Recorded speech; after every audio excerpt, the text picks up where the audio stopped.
Max, Coach Robinson has said to multiple players that when you commit to Texas A&M, it's a 40-year experience, not a 4-year experience. Why is it important for you to play in this last bowl game?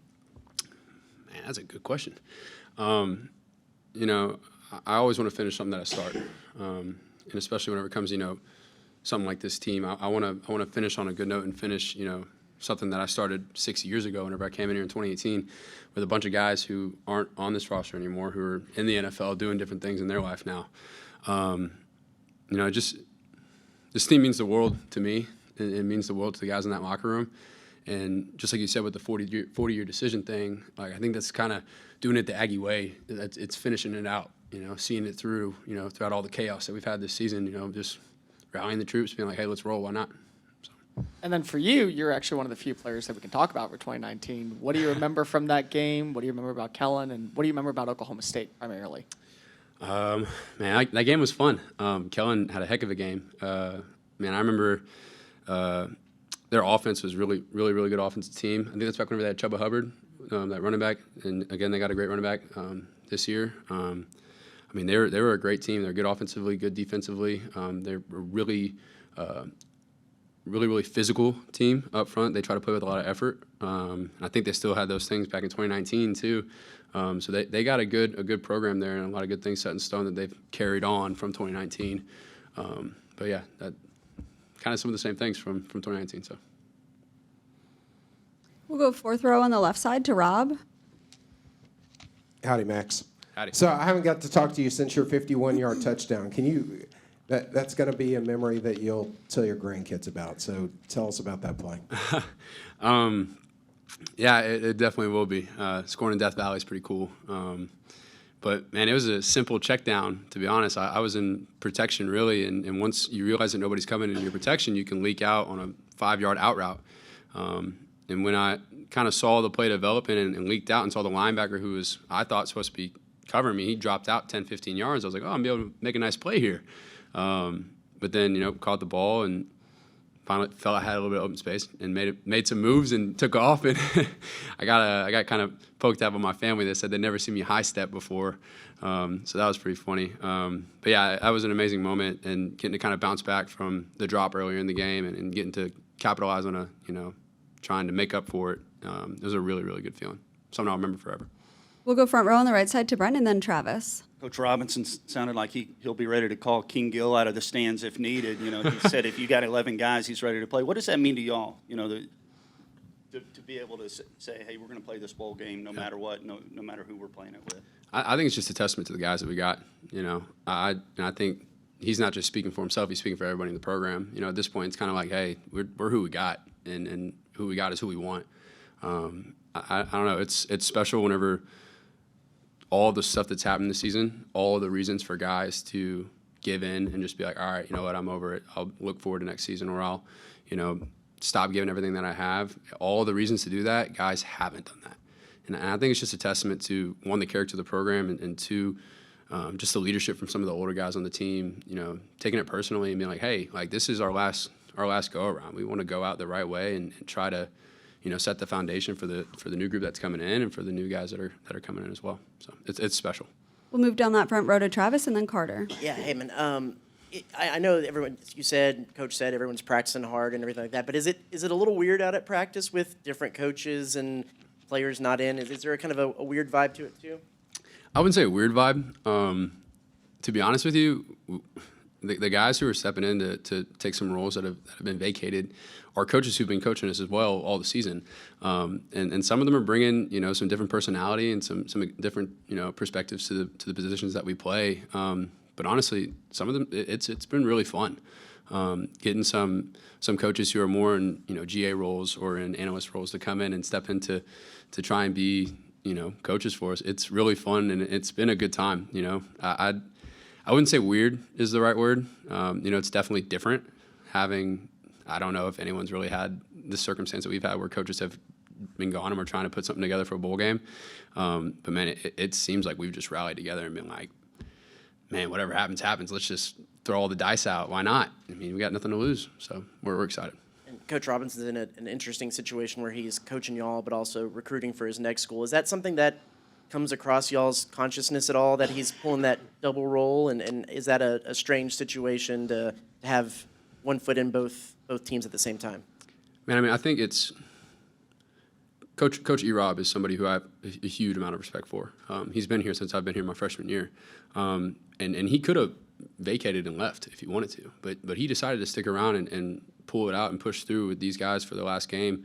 I think it's a testament to the character that he has. He is a fantastic leader and a fantastic coach, and I think someone who Aggies should love forever because of the great things that he's done and brought to this program. I will always respect Coach E-Rob, and hey, it's ultimately it's a business, and he's got to do what's best for him and his family and for the program that he's going to, but he's going out the right way by us, I think, how he's handling things. I think it's a testament to the great guy that he is. We'll go second row on the right to Carter and then Rob. Max, I know you won't get a chance to play under Coach Elko, but how much are you kind of paying attention to what he's doing, and what changes do you think he's going to make that will help this program, turn it around? So I actually, got to play under Elko for 2 years as a defensive end whenever he was here on staff. So I think something he's going to bring in is he emphasizes discipline in every aspect of his game. And I think that's something that is super important, especially if you want to build a legacy-style program that's not just going to be good for 1 or 2 years, but be good for years to come.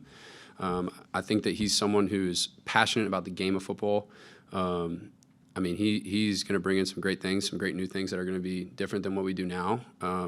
But I'm excited for what he's building and what he's constructing, and I think what he's kind of told the guys is all the foundation is here, and that's what he's been emphasizing to us. He's like, there's no reason to go anywhere else and do anything else because it's here. If you want to be a part of something great, you can be a part of something great here.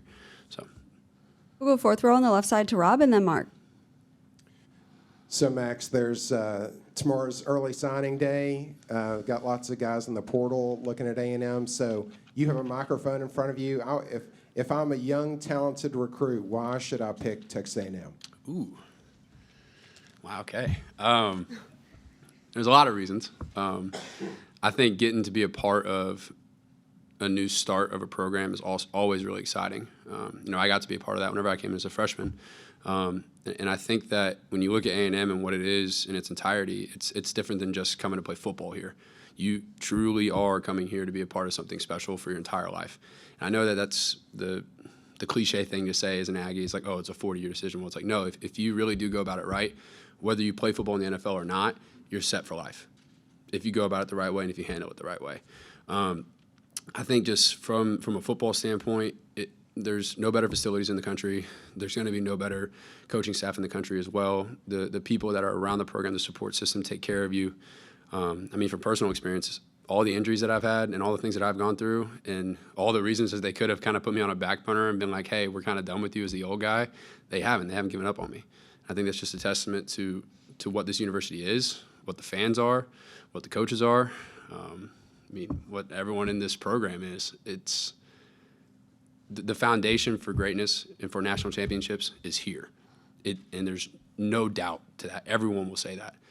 I think if you're a young guy who wants to be a part of something and start something, you come to Texas A&M and you start the legacy of national championships here. We'll go front row on the left side to Mark and then Daryl. When you're talking about the old guys, have you had a run-in yet with Coach Anais Smith? I have had a few run-ins with Coach Anais Smith. I have. How's that gone? It's awesome, especially Anais. That I like how you said Coach Anais Smith. I'm gonna start calling him out in the field. But man, Anais is awesome. He's out there every single day, truthfully, like being a coach with the wideouts. But I mean, yeah, that guy knows football and knows football honestly to the extent where he could coach if he wanted to. And I think after he plays, hopefully he has a great career. Maybe he'll come back and do that. But yeah, he's helped me out with some things and routes and stuff. He's helped me out with kind of, he's a great guy vision-wise with, seeing things pre-snap. I mean, he's awesome. He gets on some guys, though, while they're out there kind of, trying to poke them and be like, hey, yo, like, go this direction, like, trying to, like, help them out and stuff. He does a great job, so. We'll go back behind the lights in the middle to Daryl and then Cole. Max, when you came to Texas A&M, there was no transfer portal. Now there is. There was That's how old I am.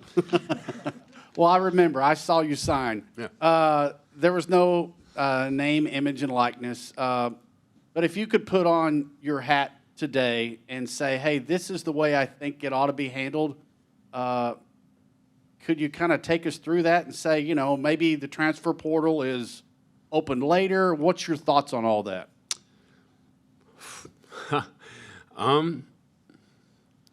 It's kind of hard, you know, because I think the transfer portal is great for a lot of reasons because it provides guys opportunities, you know, to go places and to, you know, chase after their dreams of, you know, trying to play in the NFL one day.